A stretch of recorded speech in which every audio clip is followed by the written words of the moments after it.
क्या नाम है आपका? मेरा नाम गुलफ्शा है। कहाँ से हो आप? मुरादनगर। क्या वाक्य हुआ है? जी, मैंने 14 जुलाई 2024 को अपनी मर्जी से कोर्ट मैरिज किया अपने मोहल्ले के लड़के नईम नाम के लड़के से। लेकिन मेरे घर वाले उस बात से राजी नहीं थे। उनकी मर्जी के खिलाफ होकर मैंने कोर्ट मैरिज की। जब मैं अपने पति के साथ 2 महीने बाद उनके घर यानी अपने ससुराल रहने के लिए आई तो मेरे घर के मेरे चाचा तज्जू, मेरे ताऊ इकलाक, मेरे फुप्पो के लड़के सलमान, ताऊ का लड़का सुहेल और भी रिश्तेदार आए और उन्होंने मुझसे कहा कि या तो तू यहाँ मत रह वरना हम तुझे तेरे पति को जान से मार देंगे। धमकी देके गए? धमकी देकर गए। जब मैंने ये धमकी सुनी तो मैंने ये कहा कि मैंने अपनी मर्जी से, मैं बालिग हूँ, मैंने कानूनी तरीके से अपनी मर्जी से शादी की और अपनी पति चुना और मुझे और मेरे पति को अब कोई अलग नहीं कर सकता। हम कानूनी तरीके से पति पत्नी हो चुके हैं। लेकिन उन्होंने कहा कि अगर तुझे जिंदा रहना है तो यहाँ मत रह, अगर यहाँ रहेगी तो तुझे भी और तेरे पति को भी जान से मार देंगे, तमंचा दिखाया या फिर गर्दन काट देंगे। ये धमकी सुनने के बाद मेरे ससुरालियों को धमका कर गए। ये धमकी सुनने के बाद मैंने 112 हेल्पलाइन पर कॉल की। उन्होंने मुझसे चौकी में एक एप्लीकेशन दिलाई। चौकी में एक एप्लीकेशन देने के बाद चौकी वालों ने और कुछ सामाजिक लोगों ने मिलकर समझौता करा दिया कि मतलब आगे से ऐसा कोई दिक्कत नहीं होगी, ये आपको परेशान नहीं करेंगे, मार पिटाई नहीं करेंगे।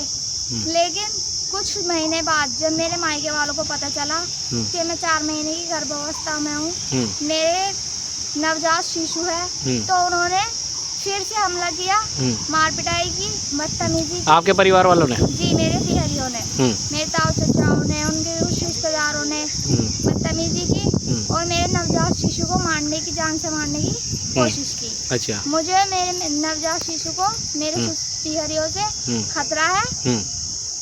और जब हम बकरा ईद, खास बकरा ईद वाले दिन 7 जून 2025 को जब मैं अपने पति नईम के साथ उनके रिश्तेदारों के यहाँ ईद मिलाई के लिए जा रही थी तो उन्होंने, हमारे तिहरियों ने, ताऊ चाचा के लड़कों ने रास्ते में रोककर तमंचा दिखाया। मेरे पति के साथ लात घूसों से मारपीट। किसने मारा था? ताऊ के लड़के। क्या नाम है? लड़के सुहेल और फुप्पो का लड़का सलमान, मेरे चाचा तज्जू, मेरे ताऊ इखलाक और भी अदर थे उनके साथ बहुत सारे जने।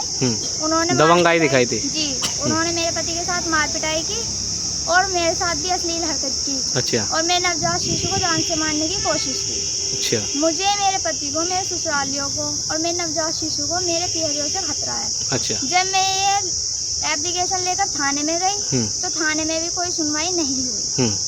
मैंने 2-3 दिन हो गए, 4-5 दिन एप्लीकेशन दी थी, अभी तक कोई सुनवाई नहीं हुई। न मेरे पास किसी का फोन आया। मैंने थाने में, चौकी में कितनी बार एप्लीकेशन दिया लेकिन कोई सुनवाई नहीं होती है। कमिश्नर साहब से मिले आप?